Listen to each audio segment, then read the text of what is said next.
नमस्कार दोस्तों, स्वागत है आपके अपने YouTube चैनल में।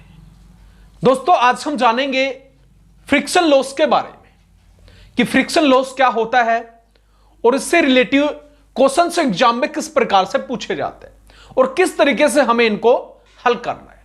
तो उससे पहले चैनल पर नए हैं तो एक बार सब्सक्राइब का बटन जरूर दबा दें।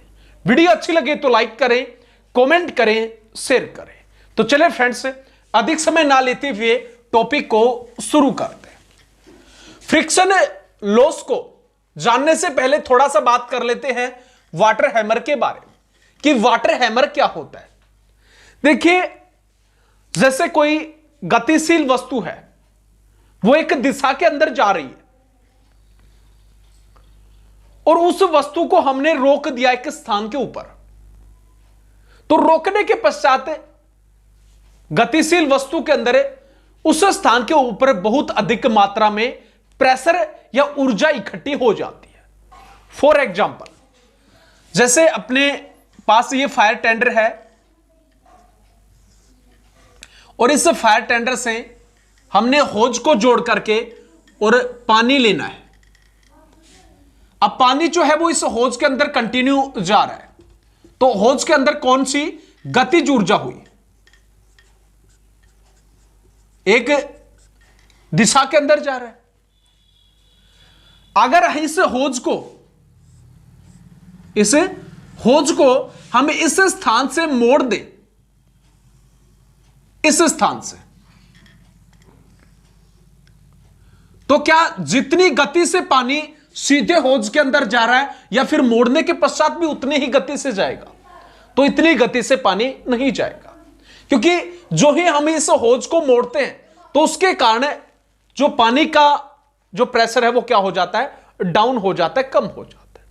अब हुआ ये कि जो ही हमने इस होज को यहां से मोड़ा, तो ये माना ए है और इस स्थान पे माना हमने बी।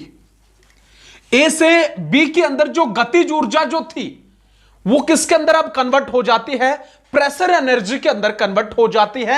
यहां से यहां तक बहुत अधिक मात्रा में प्रेशर इकट्ठा हो जाता है और जो ही हमने इस होज को सीधा किया, तो यहां पे जितनी भी जो गतिज ऊर्जा से प्रेशर एनर्जी के अंदर कन्वर्ट हुई, जो भी ऊर्जा इकट्ठी हुई यहां पे, वो सीधा चोट मारती है होज के अंदर, क्योंकि मोड़ने के पश्चात जो ही सीधा करेंगे तो जो ऊर्जा जो थी वो किसकी तरफ? बाहर की तरफ निकलेगी। अब यहां से और यहां तक होज है। अब जो ऊर्जा इकट्ठी हुई वो ए से सी तक अधिक दबाव डालेगी, जिसके कारण अधिक दबाव डालने से होज के अंदर इतना दबाव सहन करने की क्षमता नहीं होती और इससे जो होज है वो क्षतिग्रस्त हो जाता है या फिर फट जाता है, डैमेज हो जाता है। उसी को हम किसके नाम से? वाटर हैमर के नाम से जानते हैं।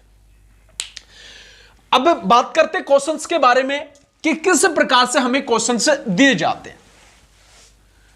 इसके अंदर हमें डायमीटर देगा, लेंथ, कितना फ्रिक्शन फैक्टर है और कितने पर सेकंड से जो पानी है वो बह रहा है। ये कंप्लीट चीजें देने के पश्चात में हमसे पूछेगा फ्रिक्शन लॉस, तो हमें बता देंगे। फॉर एग्जांपल, अपने पास में क्वेश्चन है कि एक 90 mm डायमीटर का फायर होज है, 500 मीटर लंबाई है और होज में पानी 2 मीटर पर सेकंड से बह रहा है तथा होज का फ्रिक्शन फैक्टर 0.01 है। तो फ्रिक्शन के कारण कितने प्रेशर की हानि हुई, ये हमें इसको ज्ञात करना है। तो सबसे पहले जो भी चीजें हमें दी हैं उनको लिखना है। जैसे डायमीटर, होज का डायमीटर कितना है? 90 mm। उसके पश्चात लेंथ, लंबाई कितनी अपने पास में? वो है 500 मीटर। फिर वेलोसिटी, वेग जो है पानी का, वो 2 मीटर पर सेकंड। और लास्ट में अपने पास में दिया है फ्रिक्शन फैक्टर, तो फ्रिक्शन फैक्टर अपने पास में 0.01। ये चीजें हमें दी गई हैं, तो आंसर हमें निकालना है, किसके बारे में पता करना है, फ्रिक्शन लॉस के बारे में हमें पता करना है।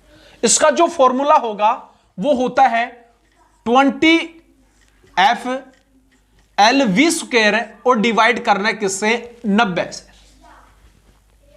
तो इसके अंदर वैल्यू को पुट करना है और आंसर 20 गुना F, फ्रिक्शन फैक्टर कितना अपने पास में 0.01, तो 0.01 मल्टीप्लाई L, जो लंबाई है होज की वो कितनी है 500 मीटर, तो ये लिखा हमने 500 मीटर, मल्टीप्लाई वेलोसिटी v², तो वेलोसिटी कितनी अपने पास में 2 मीटर पर सेकंड, तो 2 गुना 2 और डिवाइड किससे करना है 90 से, तो ये हो गया डिवाइड। काट देंगे, इसका पॉइंट हमने हटाया तो नीचे कितनी हो जाएगी 2 0, ये खत्म, 2 0 से 2 0 कैंसिल, 1 0 से 1 0 कैंसिल। अब इसको मल्टीप्लाई करना है और 9 से भाग देना है, 2 पंजू 10, 10 दूनी 20 और 20 दूनी 40, 40 को डिवाइड करना है किससे 9 से, तो 40 को 9 से अगर हम डिवाइड करते तो 9 चौके 36, बचा कितना 4, लगाएंगे पॉइंट उतारेंगे 0, 9 चौके 36, तो बचा कितना 4।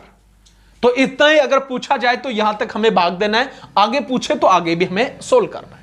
तो कितना निकल के अपने पास में आया 4.4, यहां पे लिखेंगे 4.4 बार्स।